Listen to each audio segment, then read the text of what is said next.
पूरा दुनिया मानेला कि गांव में कुछ ना कुछ तो जरूर बा। ये गांव में माधव के श्राद्ध बा।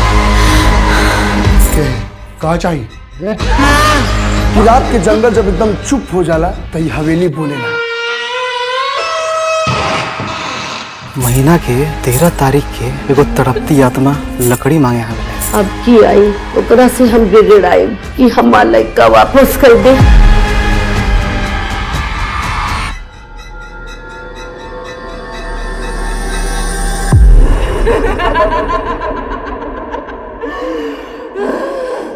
कि हर कहानी सुने खातिर ना माने खातिर भी होगी। ये खेत पर सुते के वास्ते इतना बवाल काहे बा?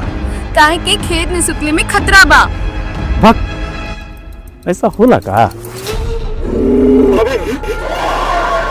धनुआ भैया, विनोद, मनो हमारे भाई को छोड़ दो।